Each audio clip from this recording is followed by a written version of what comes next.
Hello நண்பர்களே, இன்னைக்கு ஒரு புதிய அப்டேட்டோட தான் வந்திருக்கேன். வேற ஒன்றும் இல்லை, கன்னியாகுமரியில் நடக்க போகிற ஒரு மாரத்தானை பற்றின அப்டேட் தான் இது. மாரத்தான் என்ன டேட்டில் நடக்குன்னு பார்த்தீங்கன்னா மே 17, 2026. மாரத்தான் எங்கே ஸ்டார்ட் ஆகுதுன்னு பார்த்தீங்கன்னா நாகர்கோயிலில் அண்ணா ஸ்டேடியத்துலேருந்து தான் ஸ்டார்ட் ஆக போகுது. மாரத்தான் ஸ்டார்ட் பண்ணுற டைம் வந்து காலையில் 6 மணிக்காக இருக்குங்க. இந்த மாரத்தானை நடத்துறது யாருன்னு பார்த்தீங்கன்னா புதுயுகம் தொலைக்காட்சியும் ரோஜாவனம் இன்டர்நேஷனல் ஸ்கூலும் சேர்ந்து தான் இந்த மாரத்தானை நடத்துகிறாங்க. ரன்னிங் வந்து 3 நடத்துகிறாங்க. ஆண்களுக்கு, பெண்களுக்கு, அப்புறம் குழந்தைகளுக்குன்னு. ஆண்களுக்கு வந்து பார்த்தீங்கன்னா 10 கிலோமீட்டர் ரன்னும், பெண்களுக்கு வந்து பார்த்தீங்கன்னா 5 கிலோமீட்டர் ரன்னும், குழந்தைங்களுக்கு வந்து பார்த்தீங்கன்னா 2 கிலோமீட்டர் ரன்னுமா இருக்க போகுது. இனி ப்ரைஸ் எப்படி இருக்குன்னு பார்ப்போம். ஸோ ஆண்கள் பிரிவும் பெண்கள் பிரிவும் சேர்ந்து ஃபஸ்ட்டு 5 ப்ரைஸ் இருக்குது. ஸோ 10,000லேருந்து தொடங்கி 2,000 வரைக்கும் இருக்குது. குழந்தைகளுக்கான பிரிவிலையும் முதல் 5 பேருக்கு ப்ரைஸ் மணி உண்டு.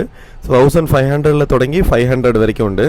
இது போக கலந்துக்கிற எல்லாருக்குமே ஃப்ரீ டிஷர்ட்டும் சர்டிஃபிகேட்ஸும் கிடைக்கும். இனி இந்த மாரத்தான் எப்படி ரெஜிஸ்டர் பண்ணுறது அப்படின்றத சொல்கிறேன்.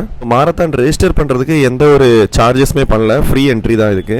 ஸ்க்ரீனில் நம்பர் கொடுக்குறேன். ஸோ இந்த நம்பருக்கு நீங்கள் வாட்ஸ்அப்பில் மெசேஜ் பண்ணிங்கனாலே உங்களுக்கு ரெஜிஸ்ட்ரேஷன் லிங்க் அனுப்பிடுவாங்க. அப்படி இல்லைனா என்னை ஃபாலோ பண்ணிவிட்டு லிங்க்னு கமெண்ட் பண்ணுங்கள், நானே உங்களுக்கு டிஎம் பண்ணி வைக்கிறேன். இன்னொரு முக்கியமான விஷயம் என்னென்னா, முதல்ல பண்ணுற 1000 பேருக்கு தான் ஃப்ரீ டிஷர்ட்டு சர்டிஃபிகேட் தருவாங்க. அதனால் சீக்கிரமாக போய் ரெஜிஸ்டர் பண்ணிக்கோங்க.